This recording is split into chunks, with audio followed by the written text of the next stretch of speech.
بسم اللہ الرحمن الرحیم۔ لاسٹ ٹائم ہم نے ویڈیو اپلوڈ کی تھی فلسفہ اقتصاد مارکسزم پارٹ 1 اس کا ہم نے اپلوڈ کیا تھا لاسٹ ٹائم۔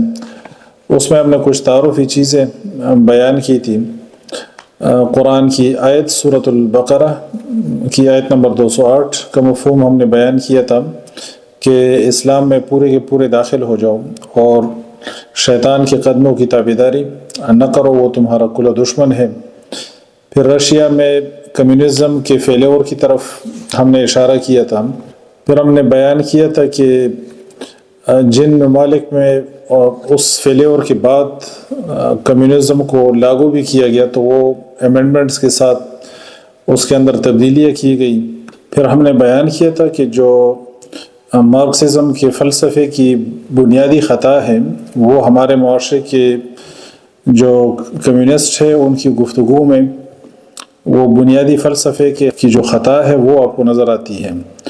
وہ کہتے ہیں کہ کمیونزم جو ہے نا صرف اقتصاد ہے، یہ اور کچھ بھی نہیں ہے، کہ اسلام جو ہے یہ مکمل ضابطۂ حیات ہے اور یہ زندگی کے ہر پہلو میں آپ کی رہنمائی کرتا ہے، چاہے عبادات ہو، معاملات ہو، تجارت ہو، کاروبار ہو، اقتصادی نظام ہو، ہر لائن میں آپ کی رہنمائی کرتا ہے۔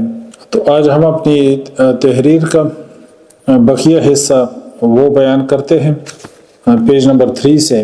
کارل مارکس کا فلسفہ ڈائلیکٹیکل میٹیریلزم ہی مادہ پرستی کی بنیاد ہے۔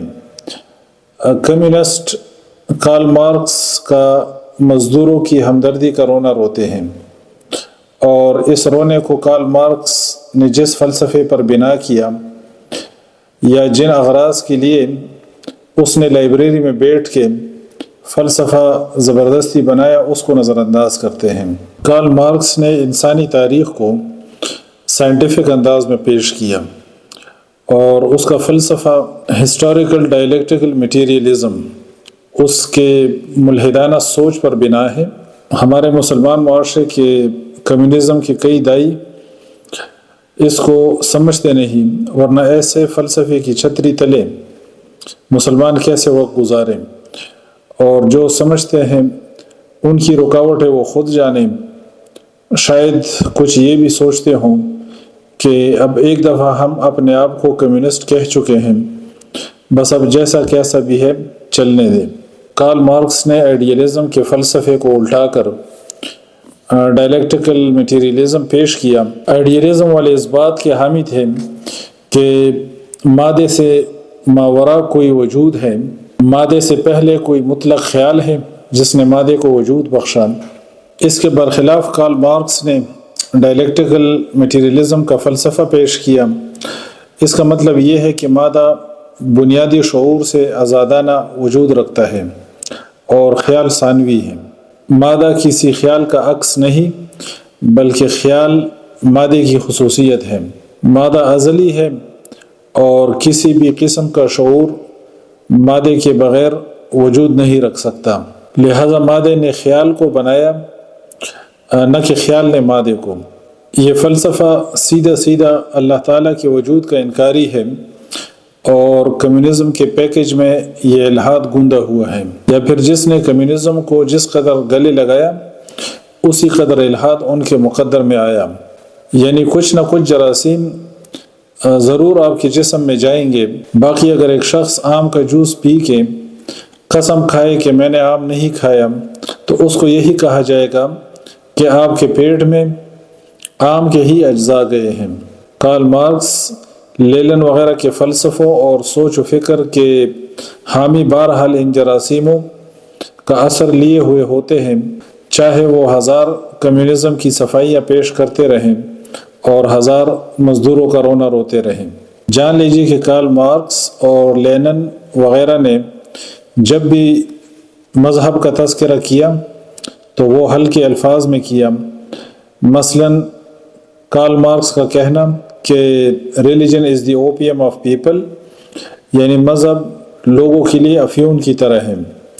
اور ویکیپیڈیا پر ولادیمیر لینن کا مذہب کے متعلق نقطۂ نظر لکھا ہوا ہے کہ مارکسزم کے فلسفے کا سنگ بنیاد یہی جملہ ہے کہ مذہب لوگوں کا افیون ہے، گویا کہ کمیونزم کی راہ میں سب سے بڑی رکاوٹ مذہب ہے۔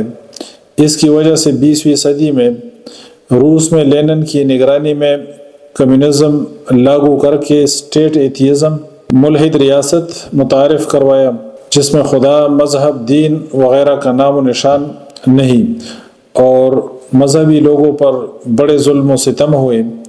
اس طرح چین میں چیئرمین ماؤ زیڈانگ نے اسٹیٹ ایتھیزم ڈکلیئر کیا، لیکن کمیونزم کی بڑی گائے روس میں ہی بلبلا کر دم توڑ گئی، اور کارل مارکس کی فلسفیانہ گائے لینن اور اسٹالن کی چراگاہ میں پہلی اور آخری گھاس چر کے دفن ہو گئی۔ اب چین کے دان دکھانے کے اور کھانے کے اور۔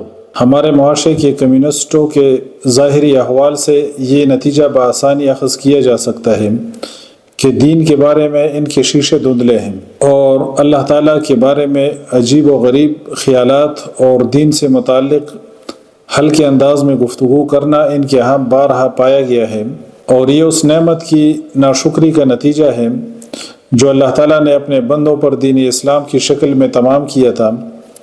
اور جس طرح ہم دیکھتے ہیں کہ جن لوگوں نے کتاب اللہ اور سنت رسول صلی اللہ علیہ وسلم سے تمسک اختیار کرنے میں کوتاہی برتی، وہ دور کی گمراہی میں بھٹک گئے اور کئی گمراہ گروہ وجود میں آئے۔ اسی طرح کچھ لوگ ان ملحدانہ فلسفوں کے شکار ہو گئے۔ اگلی ویڈیو میں صفحہ نمبر 5 کے بقیہ حصے سے انشاءاللہ جاری رکھیں گے۔ سبحانک اللہم و بحمدک، اشہد ان لا الہ الا انت، استغفرک و اتوب الیک۔